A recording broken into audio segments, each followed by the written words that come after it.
1922年到1923年可谓是北洋时期最滑稽的年代。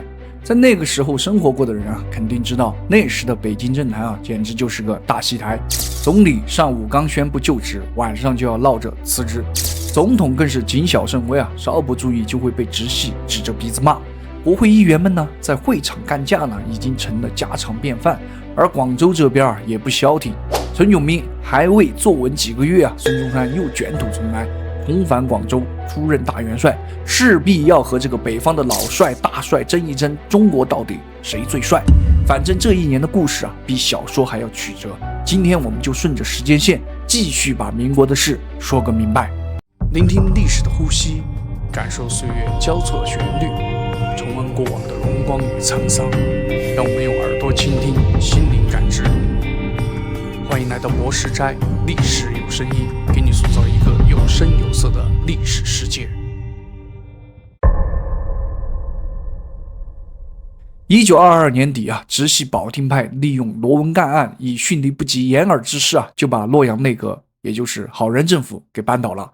11月30日呢，吴佩孚还发通电认错，说自己绝不会包庇王总会和罗文干。大总统黎元洪啊，逼不得已只能再找一个人来组阁，这个人就是汪大燮。但是1922年11月30日上午9点半，汪大燮刚通电就任总理，到了晚上9点却突然变卦了，又发通电说他不干了。这个总理位置啊，真的是公共厕所吗？想来就来，想走就走。但是汪大燮为啥不想干了呢？因为他不想兼任财政总长，想推荐黄福。黄福大家可能没听过，但是他的两个拜把子兄弟啊，你肯定听过，那就是陈其美和蒋介石。不过当时的黎元洪啊，并没有同意，原因是老黎觉得黄福资历太浅，民国财政大家都懂，黄福能扛得住吗？老汪因此就非常生气了，心想老子堂堂一个总理，还是你们求着我来当的，推荐一个财政总长的权利都没有，那索性辞职得了。老黎是个软柿子啊，谁都能捏。一听老汪辞职，赶紧陪着笑脸送去任命状。汪大燮这才顺坡下驴，又发通电，总理我接着干。但是汪大燮可能还没闹明白，让他出来干总理的人其实是黎元洪自己定的，内阁也是老黎自己定的。因为老黎始终不想让曹锟的人控制内阁，所以第二天众议院议长吴景莲、副议长张伯烈身当马前卒，就先跳出来反对。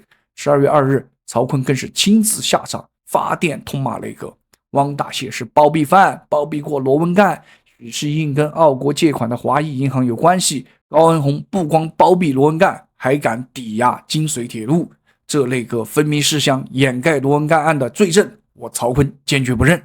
这么一闹啊，和以前一样，内阁又成了空架子，没人敢来就职。黎元洪只得再发通电呀，解释为啥汪大燮来组阁，原因是让他去接收青岛的命令，因为当时中日正在办胶州湾交接手续，北洋政府没有总理，谁代表政府了？同时还说自己已经决定请张绍曾组阁，这算是黎元洪向曹锟服软。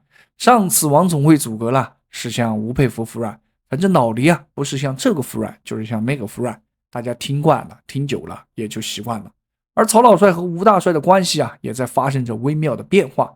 当年的12月9日，老曹迎来了自己61岁生日，场面那自不必多说，肯定比总统过生日要热闹得多。但这场生日啊，有3大看点。第一呢，张学良和卢小佳去了，打归打，闹归闹，父辈们战场要争个输赢，私下里晚辈还是晚辈，长辈还是长辈，曹三爷还是曹三爷。第二，吴佩孚没去，原因是担心老帅还在气头上，派小小兰当代表，老帅自然明白大帅的意思当即表示保罗不分家，子玉错了，只能我说，其他人一律不能再提保罗分家。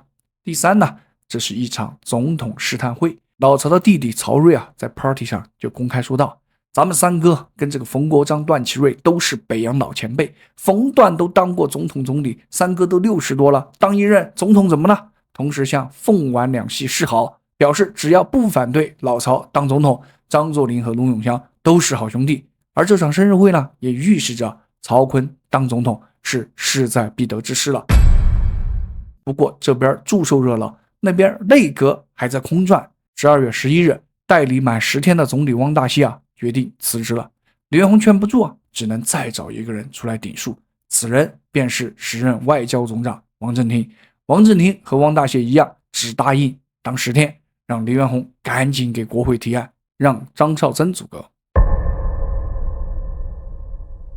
张绍曾何许人也呢？他早年留学日本，是日本陆军士官学校的第1期学员，和当时的同学吴禄贞、南天卫被称为士官3杰。回国后担任过第20镇统制，算是北洋派老领导了。辛亥革命时期与吴禄举兵反清，护国战争时期支持蔡锷积极响应，还与吴佩孚和冯玉祥是儿女亲家。黎元洪复位时张绍曾到处奔走，出力最多，当时总理位置呼声最高的其实就是张绍曾。但当时吴佩孚认为推黎元洪复出就是要表明法统崇光，如果让张绍曾担任总理会落人口舌，所以不支持他组阁。于是张绍曾就渐渐的倒向了保定派，曹锟支持张绍曾组阁。1922年12月底黎元洪正式向国会提案，由张绍曾组阁。在吴景莲的建议下，张绍曾又是搞茶话会又是暗中许诺，国会才勉强通过。要知道张绍曾内阁可是黎元洪复位后国会通过的第1个正式内阁，也是1917年国会被解散后唯一合法的内阁。此前的内阁按照法理来讲其实都是非法的。1923年1月4日黎元洪正式发布张绍曾的组阁命令。这份阁员名单明显就是以保定派为中心的。但是有意思的是由于外交总长施肇基当时不肯请议员们吃饭竟然被否决了，换成了由黄甫代理。而张绍曾因为之前给国会答应内阁会留几个位置给其他政党，结果没有兑现，议员们也想把他给否决了。逼不得已张绍曾只能答应给国会拨经费，把之前欠的钱给补上，国会这才作罢。可以预见当时的国会大部分议员其实就是见钱眼开的家伙。果不其然，老张一上台，保定派的人就立刻活络了起来，主张赶紧选总统。曹睿更是大肆宣扬只要愿意给曹锟投票的议员我们都聘请为直鲁豫巡阅实属顾问。从1月开始每个月200块津贴。这下国会各个政党就开始骚动起来了，纷纷表示我们愿意担任曹三爷的顾问，往曹锟处报送名单。老曹一看傻了，竟然有3450人，国会一共才700多个议员，咋报了这么多呢？原来当时国会的政客很多，有些议员一连加了几个政党，每个政党不做区分，只要是自己的党员就报上去，重复的太多了。老曹气惨了，你们真把我当曹三傻子了吗？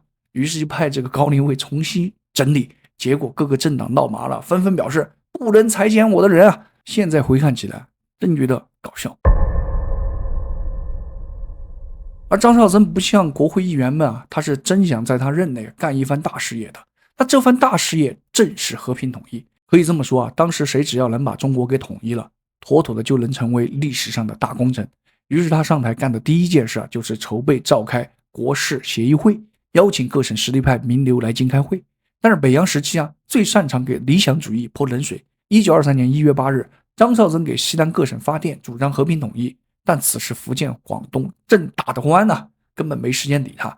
吴佩孚此时已经对和平统一不抱希望，主张武力解决，催这个孙传芳赶紧带兵入闽帮陈炯明。但哪知陈炯明1月15日就败了，孙中山即刻启程准备前往广州赴任。但是事情变化之快，谁都料想不到。1923年1月23日，沈鸿英竟然在广州发动了江防事变，从帮孙中山又成了反孙中山。所以我说你要生活在那个时期谁都不能信，靠谱的人太难找了。不过这就和我们上期讲的孙中山反攻广州接上了。其实当初孙中山也同意老黎和张绍曾提出的先裁兵再统一，所以张绍曾也一门心思搞国事协议会解决统一问题。不过江防事变一发生他竟然也变卦了，觉得孙中山可能在南方搞不出名堂了，当场就让代表不要去找孙中山。同一时间老帅和大帅也天天催这个黎元洪和张绍曾赶紧发布任命，让这个孙传芳督理福建，沈鸿英督理广东。张绍曾打算同意，结果国会立刻炸锅。为什么？因为国会里边有很多的国民党议员。张绍曾没办法，结果想了个馊主意，打算给老帅和大帅一个交代。他竟然下令嘉奖陈炯明下野，说陈炯明下野是大义，叫广东的军队不要死斗了。这你妈一下子就把这个孙中山给气坏了。孙中山觉得北洋的人全是骗人的鬼，主张统一全是托词。但是让北方完全没想到的是沈鸿英没支棱几天竟然认输了。原因为什么呢？你们可以看上一期。结果呢，孙中山1923年2月21日重返广州，张绍曾赶紧又改变策略，发布了一道遵禁临时约法的命令。这就意味深刻了，这是阻止孙中山重组政府了，还是阻止曹锟选总统了？反正孙中山现在不吃这一套了，当即就在广州重新成立了大本营，自称大元帅，一下子就在当时的中国形成了北中南三足鼎立的架势。北是指东北的大帅张作霖，中是指洛阳保定的大帅吴佩孚、老帅曹锟，南是指广东的大帅孙中山。曹锟和吴佩孚一看急了，大声疾呼，这是破坏和平，必须讨伐，要求黎元洪、张绍曾立刻下讨伐令，人事任命赶紧发。但是国务会议一开统一不了了。政学系主张和平统一，保定派主张武力解决，会上直接对骂。1923年3月8日张绍曾突然硬气回应我上任时说了和平统一，现在各方都要打，我们调和不了，只能总辞职。但其实张绍曾根本不想真辞职天天盼着各省发电挽留，还让国务院把挽留电报油印分发给报社。不过有个人真不想让张绍曾辞职这个人自然就是黎元洪。老黎被逼哭了，哭着去求武警连王家祥支持的一个。张绍曾其实也没有真正辞职而是在家办公，私下里还跑去这个曹锟面前表态对南方态度一致，命令能发。曹锟这才松了口。然后张绍曾召集内阁开会，大家竟然为了保住官位全部都妥协了。1923年3月20日命令发布，沈鸿英督粤，孙传芳督闽，张绍曾还加了一堆任命，比如陈炯明当广东陆军第1师师长，纯属画蛇添足，讨好曹吴。这下张内阁和平统一的遮羞布彻底掉了，跟国民党和孙中山成了公开的敌人。1923年4月3日北京又下命令，让刘冠雄当闽粤海疆防御使，洪兆麟当红卫将军，李一彪当广汇镇守使，把反对孙中山的势力全串起来了，就等总攻广州。这下沈鸿英又支棱起来了。1923年4月15日直接宣布就职广东督理，通电让孙中山赶紧离粤。第二天凌晨4点兵分3路进攻广州，而孙中山啥大场面没见过，陈炯明都不是自己的对手，何况残军沈鸿英呢？当即就下令撤销沈鸿英贵军总司令职务，骂他反复无常，奸诈成性，同时让杨希闵、许崇智、刘振环等分途斗角，迅速扑灭。同时电告北方嘴上弹劾，暗地里用兵，可恨之极。不过半个月不到，沈鸿英大败，7月份就退回了桂东，盘踞在一些小县城里，准备东山再起。不过这都是后话了。而孙中山这边呢，见沈鸿英翻不起什么大风大浪，早就把工作转移到治理广东的财政上面。他任命这个廖仲恺当广东省长，让旧交通系叶公绰当财政部长，广东大本营这才稳住了阵脚。而支持沈鸿英的曹锟和吴佩孚呢，早就不见人了。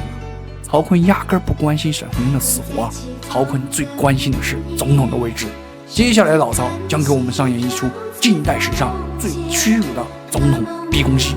不过这就是后话了，我们下期再见。多少前世残梦留待今生缘，就算换了时空，变了容颜，我依然记得你眼里的依恋。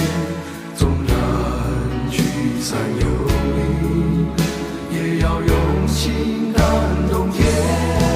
就算换了时空，变了容颜，我依然记得你眼里的依恋。